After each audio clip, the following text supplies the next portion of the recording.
Absolutely. I want to recognize we have a special guest with us today. You know, how many mayors have we had in the last 40 years? I think it goes way back. We have someone very special with us today. She's known as the Mother of Watts, and every mayor, when she speaks, the mayors listen to her. Let's welcome Sweet Alice. Recognize Sweet Alice.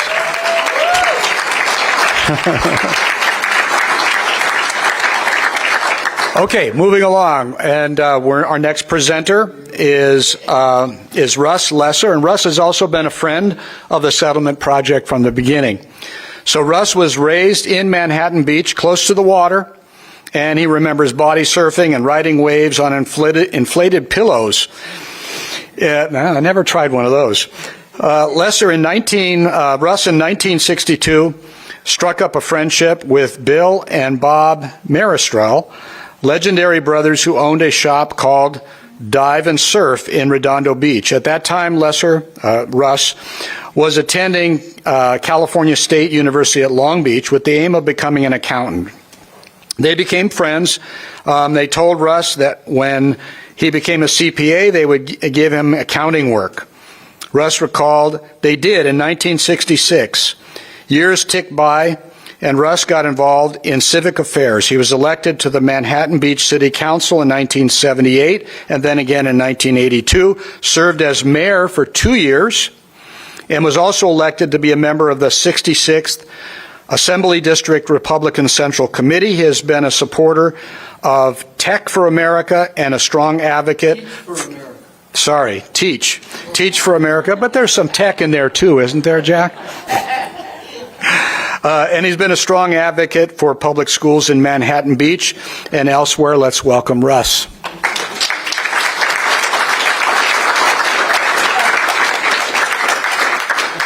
Come on, Russ.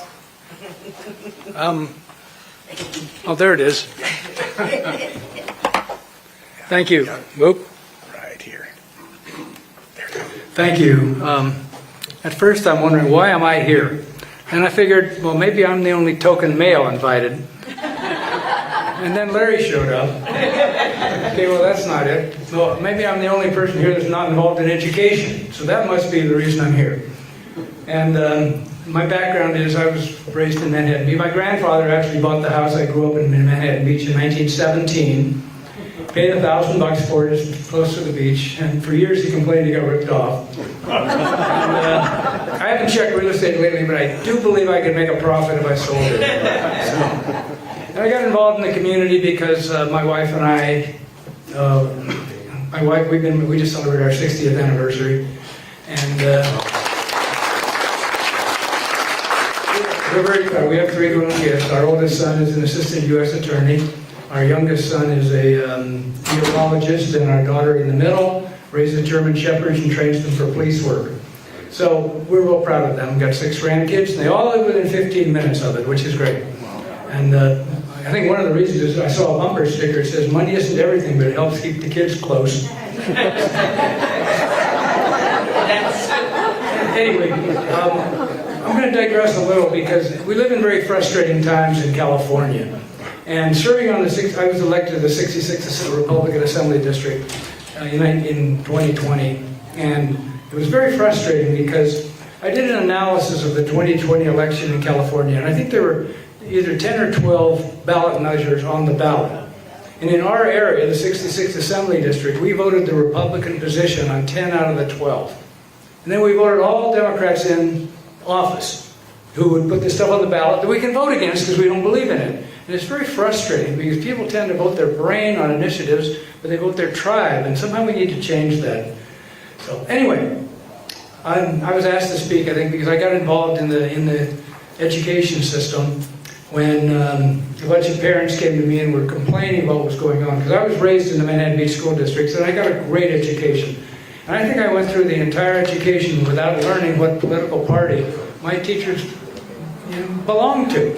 They kept it impartial, and you learn to think, not to what to think, you learn how to think. And so I got involved by some concerned parents who were complaining about things that were going on in the schools. For example, one parent said this kid came home and said that the geometry teacher was ranting about how Thomas Jefferson was a white supremacist slave owner and was a bad guy in the geometry class. Another parent came in and said in the 8th grade English class there was this book called Gender Queer. And I saw a copy of it. It's got pictures of 2 little boys having oral sex in the middle. In 8th grade, so this was very frustrating to me. And my wife and I had gotten involved in establishing an education foundation.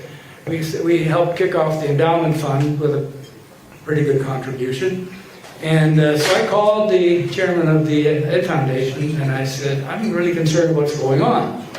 And after we had a very unsatisfactory talk, I wrote her a long letter. In fact, you see the big pile of paper over there is the history of my project that I had with the school district. So I sent her this long, convoluted letter about what I was concerned about, and they set up a meeting with the school superintendent. And that was also disappointing, because they didn't answer anything. I had a whole list of questions. The book Gender Queer, is that appropriate in an 8th grade class? Yes or no? Well, the answer to that was, well, it's in the public library. Well, that's not an answer. I don't care if it's in the public library. The parents can decide what they want their kids to read, but it's in the classroom sitting on the desk. All sorts of questions like this. I got 0 answers from the superintendent. So I wrote him a big letter.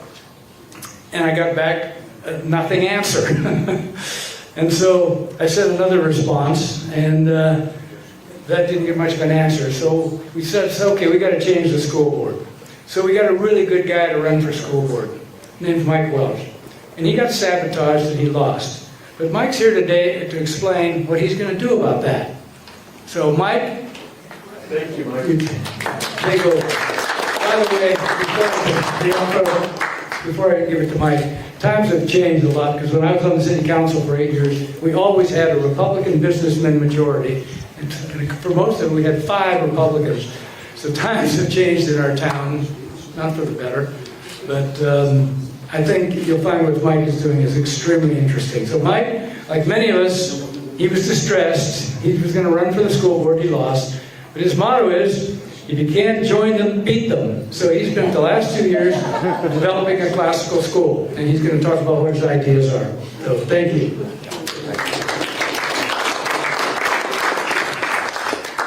Yeah, thank you, Russ. And I'd like to start off by saying thank you to everybody that's on the panel. I mean, what you guys are doing is so exemplary.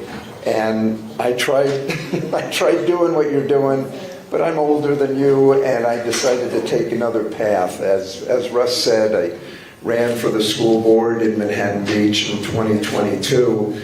And as a brief aside, the same superintendent at MBUSD called me into his office, as he did with all the candidates, and we had a nice little conversation. Then I talked for about 5 minutes on the issues that had led me to run for the school board. And we all know what they are. And so I sat there for 5 minutes explaining my position. I stopped and I looked at him, expecting a response to one of the points I had made, and he said, "So what kind of music do you like?" And that was that's when I realized, you know, they don't want to change, and I wasn't up to the fight. So I said to myself, you know, I'm retired. I just can't sit around and do nothing. Amen. And there has to be a better alternative. You know, what is working in education? Again, I admire you guys. It's a fight that needs to happen. We need to change what's going on in public education. But I thought, what is being implemented successfully around the country? And did a deep dive and got into the world of classical education. And probably most of you have no idea what that is. I didn't know what it was at the time.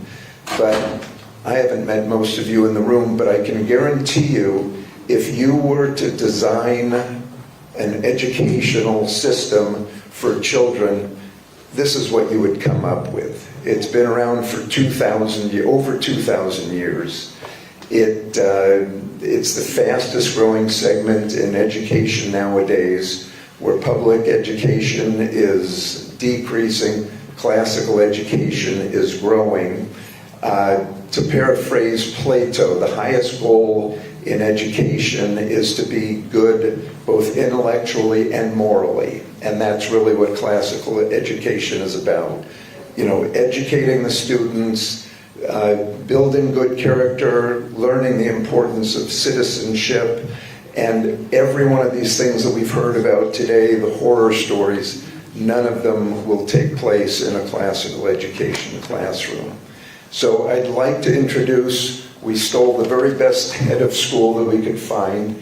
David Jackson has been a classical educator for over 20 years. He was at a school in Indiana, Canterbury School, which was one of the top top schools in the Midwest. And we're thrilled to have him, and he's going to tell you a little bit more about classical education. So thanks. Thanks, Mike. It's an honor to be here with all of you. It's an honor to be the founding head of school at South Bay Classical Academy. And I'm here because I share Mike's passion and his vision. I believe that classical education is the way forward for our children. And as we know, sometimes we have to look to the past to do what's right for the future. And I'm very proud to be a part of this school and of this movement. As Shakespeare once famously said, brevity is the soul of wit. So I'm going to try and be very brief and summarize for you what I feel are the most important parts of classical education and of our school. Classical education is about exploring the full range of the human experience and about human flourishing. And we believe in doing this through reading the great books and the great conversation. So what does that look like for our youngest students? By the way, we will open as a K through 5 and add a grade level every year. So what does that look like for our littlest ones? Well, it means classical children's literature, like Anne of Green Gables and the Chronicles of Narnia and Charlotte's Web and Pinocchio and things that we might have read in school, these tales with great moral imagination to them. As the children get older, it means reading Homer and Shakespeare and Milton and James Joyce and Ernest Hemingway, and these great challenging texts that we might have grappled with in school. And it means reading them and annotating them and having great conversations about them, which animate, again, the full range of the human experience. Classical education is civics education. What does it mean to live in a democracy? What does it mean to be a citizen in a republic? What does it mean to know the Constitution? These are not questions that students in a classical school will ask. This will be part of the curriculum from the start. Even in the earliest grades, we believe in teaching active citizenship and raising good citizens. A classical education, as Russ alluded to earlier, teaches students how to think and not what to think. Plutarch, the great Greco-Roman biographer, once said, education is not the filling of a vessel, but the lighting of a fire. It's about students being able to be confident in their opinion, unencumbered by the opinions of the adults around them. We have already heard so many stories of teachers indoctrinating students and giving their opinions. That's not appropriate for teachers to do. Pedagogy means the leading of the child, and we have to lead them to develop their opinions confidently. And that's going to be a great part of our project. And finally, as Mike alluded to, classical education is not only about their intellectual foundation, but about their moral foundation, character, virtue, being good people in the world. And so we're excited to present South Bay Classical Academy to you. We need your help. We need your help in spreading the word about our school.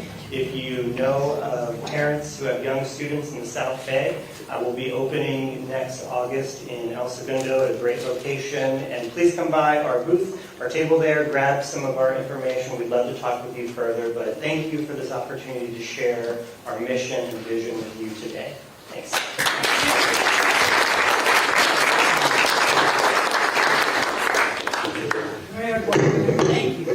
Sure, Russ. Absolutely.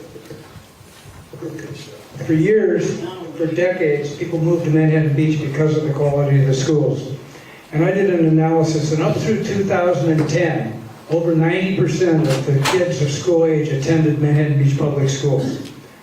This last survey showed that in the 60s% they are now attending Manhattan Beach schools. People are homeschooling, they're moving to private schools, they're moving to charter schools.